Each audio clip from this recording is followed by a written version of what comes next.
Hello friends, आज हम पढ़ेंगे एंजाइम मतलब पाचक एंजाइम। ये एंजाइम किसी कोशिका से डीएनए का निष्क्रिय करती है।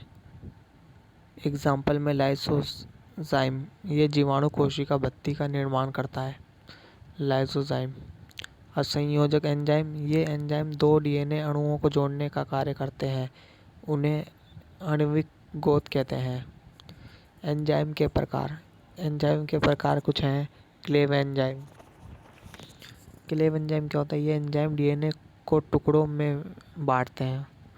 अब इसके भी दो पॉइंट हैं।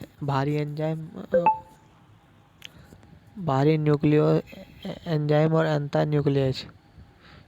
भारी होता है कि ये डीएनए के छोर और अंत में डीएनए का भाग काटता है, शुरू और एंड में। और अंतर वाला ये डीएनए के मध्य में से किसी भाग को काटता है, बीच में से। अब संश्लेषक एंजाइम, ये एंजाइम डीएनए का श्रृंखला का संश्लेषण करता है। रिक्स ट्रांसक्रिप्टेज, ये एंजाइम डीएनए से पूरक डीएनए बनाता है, उल्टा उसी के डीएनए जैसा बनाता है। अब डीएनए की पॉलीमेरेज, ये डीएनए हैमलेट पर दूसरे डीएनए का निर्माण करता है। डीएनए पॉलीमेरेज की खोज कब हुई थी? 1956 में। और किसने कही थी?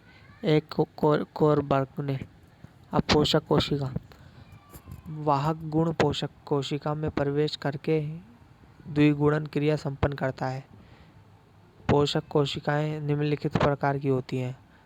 जीवाणु कोशिका, पादप कोशिका और पशु कोशिका आदि ये भी होती हैं।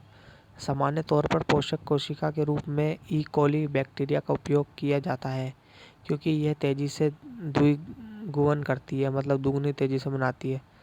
अब अनुवंशिकी अभियांत्रिकी की तकनीक, मतलब जेनेटिक्स अभियांत्रिकी तकनीक, इसका है पहला, बहुलीकरण श्रृंखला अभियांत्रिका। इस प्रक्रिया द्वारा लाभकारी जीन का प्रवर्धन किया जाता है। ये तकनीक कैरी मुलिस ने 1983 में विकसित की थी। इसके लिए सन 1983 में उन्हें नोबेल पुरस्कार भी दिया गया है। ये डीएनए के प्रवर्धन तथा डीएनए की प्रतिकृति बनाने में अत्यंत उपयोगी तकनीक है। पॉलीमेरेज श्रृंखला अभियांत्रिका के चरण फर्स्ट में निष्क्रियकरण, ये तकनीक प्रथम इच्छित डीएनए खंड के दोनों संपूरक रज्जु को अधिक ताप देकर पृथक किया जाता है। इस क्रिया में 94 डिग्री सेल्सियस तापमान रहता है। अब दूसरा, तापनुशीलन, इसमें 65 डिग्री सेल्सियस तापमान पर डीएनए की एक श्रृंखला पर उपकर्मक जोड़ा जाता है, जिससे पर न्यूक्लियोटाइड आकर मिलते हैं। तीसरा, उपकर्मक प्रसार, इस तकनीक में 75% डिग्री सेल्सियस पर टैंक पॉलीमरेज एंजाइम द्वारा डीएनए अणु की लंबाई में वृद्धि होती है। यह एंजाइम प्रीमर पर संपूरक न्यूक्लियोटाइड को जोड़ता है। अब बहुआकारीय डीएनए का अनिश्चित प्रवर्धन, ये क्रिया भी पीसीआर की भत्ती होती है, जिसमें डीएनए का अनिश्चित प्रवर्धन होता है। अब निर्वर्धन टुकड़ा लंबाई बहुकोरी आकारी की क्या होता है? इसमें विधि में डीएनए अणु के लक्षणों की पहचान व उसके लक्षणों की दूसरे से तुलना की जाती है। इस तकनीक का उपयोग जेनेटिक फिंगर प्रिंटिंग व माता पिता की पहचान करने में किया जाता है। अब जीन अभियांत्रिकी में मुख्यतः दो प्रकार की वाहक अणुओं का प्रयोग किया जाता है। पहला है प्लाजीमेज और दूसरा बैक्टीरियोफेज। बैक्टीरियोफेज की खोज ट्वाटिव डी हैरिल ने की थी। जीवाणु विज्ञान के जनक किसे कहा जाता है? Robert Koch. सूक्ष्म जैविक के जनक लुई पास्चर। प्रतिरक्षा विज्ञान के जनक Edward Jenner. Discovery of plasmid William Hayes ने। जोशुआ लीडरबर्ग 1952 में कही थी। प्लाज्मिड्स वृत्ताकार डीएनए अणु हैं जो जीवाणु कोशिकाओं में जीवाणु गुणसूत्र में स्वतंत्र रूप में पाए जाते हैं। प्लाज्मिड प्रतिजैविक करते हैं। अब जो है कोई प्लाज्मिड्स का वर्गीकरण चार पांच स्टेजों में है। जैसा पहला आरसी प्लाज्मिड, एग्जाम्पल सुयोडोमोनास में पाया जाने वाला। दूसरा एफ प्लाज्माई, जिसका एग्जाम्पल है ई कोली में पाए जाने वाला प्लाज्मिड। दूसरा है काल प्लाज्माइड, ऐसा प्रोटीन जो अन्य जीवाणु को ख़त्म करता हो, एग्जाम्पल में है ई कोली में पाया जाने वाला कॉट ई1। और तीसरा डिग्रो डी प्लाज्माई, जो स्यूडोमोनास में पाए जाने वाला TP4 प्लाज्मिड है। कौन सा है? पाए जाने वाला TP4 प्लाज्मिड। और पांचवा है वायरल प्लाज्माइड, एग्जाम्पल में एग्रोवे किटीरियम का TI प्लाज्मिड।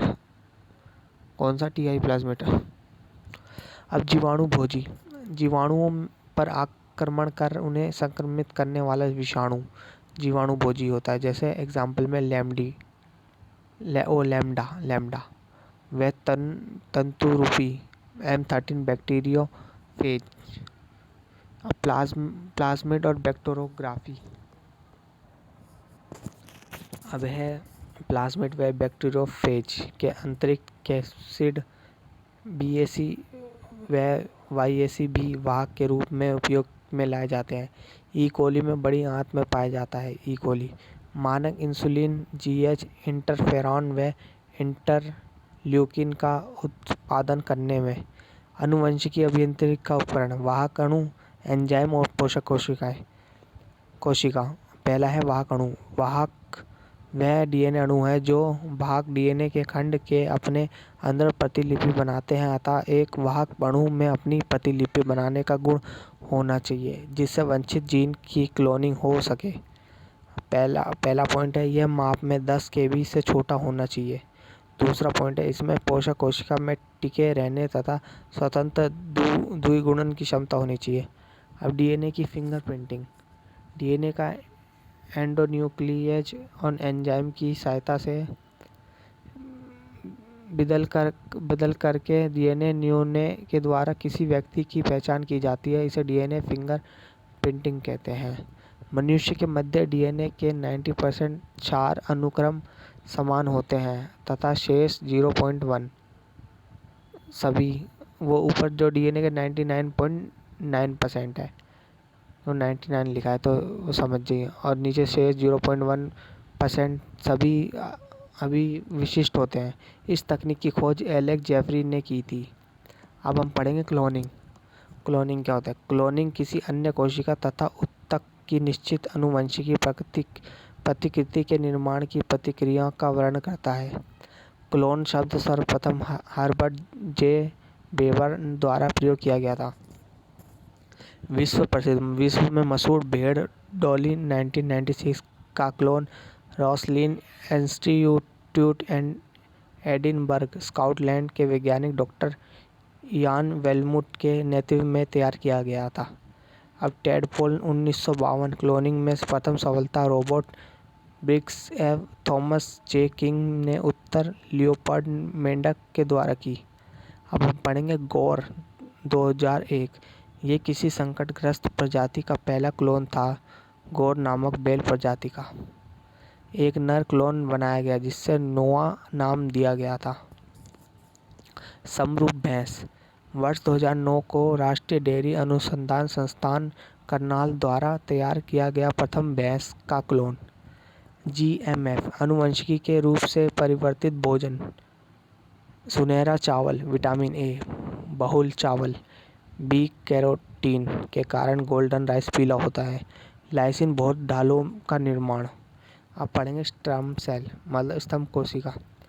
ऐसी कोशिकाएं जिन्हें शरीर की किसी भी अंग को कोशिका के रूप में विकसित होने की क्षमता होती है।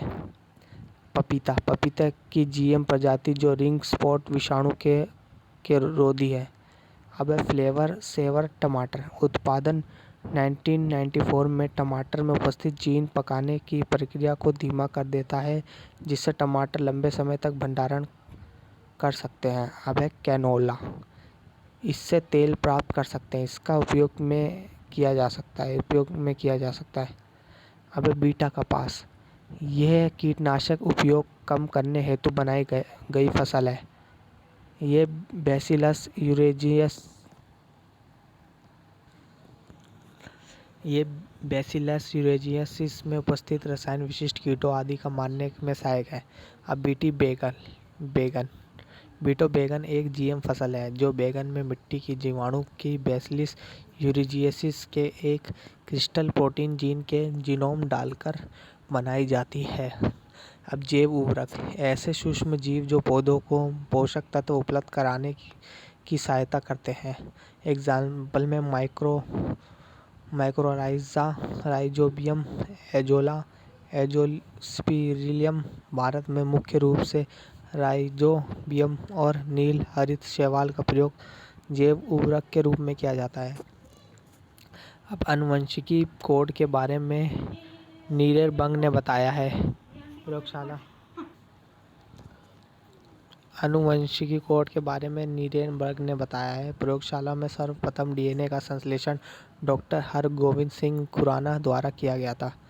नीली जैव प्राथमिकता जलीय जैव प्रौद्योगिकी, हरी जैव प्रौद्योगिकी, कृषि जैव प्रौद्योगिकी। लाल जैव प्रौद्योगिकी किसमें आता है? चिकित्सा जैव प्रौद्योगिकी में। और सफ़ेद जैव औद्योगिकी जैव में। और जैव प्रौद्योगिकी पार्क लखनऊ में, यूपी में। और जैव प्रौद्योगिकी ऊष्मा यंत्र केंद्र का है हैदराबाद में, केरल में और हिमाचल प्रदेश में। जैव प्रौद्योगिकी पार्क और ऊष्मा यंत्री केंद्र बेंगलुरु कर्नाटक में। मानव द्वारा उपयोग के लिए लाइसेंस प्राप्त करने वाला प्रथम जीएम खाद्य कौन सा था? फ्लेवर सेवर टमाटर। जीन एक एंजाइम संकल्पना बीडल और टेटम ने दिया। सर्वप्रथम डीएनए परीक्षण डॉक्टर एलेक जोफिम द्वारा किया गया। आनुवंशिकी इंजीनियरिंग का जनक किसे माना जाता है? पॉल बर्ग को। जैव प्रौद्योगिकी शब्द कार्ल इरिक ने दिया है। अब पाचक एंजाइम आविष्कार और आविष्कारक। प्रथम परखनली शिशु एडवर्ड्स एव स्टेपटो ने। इलेक्ट्रोकार्डियोग्राफी विलियम एन थियोवेन ने। गर्भ निरोधक गोलियां पिनकस द्वारा। अब open heart surgery Walton Lillehei द्वारा। हृदय प्रत्यारोपण क्रिश्चियन बर्नार्ड द्वारा। एंटीजन लेडस्टीनर द्वारा। और आरएनए फ्रेडरिक मिक्सचर। और डीएनए जेम्स वाटसन तथा क्रिक। बीसीजी का टीका कैमलेट व Camille Guerin. Polio vaccine John Salk. और देख लेना ये। थैंक यू, वरना वीडियो लंबी हो जाएगी। Thank you.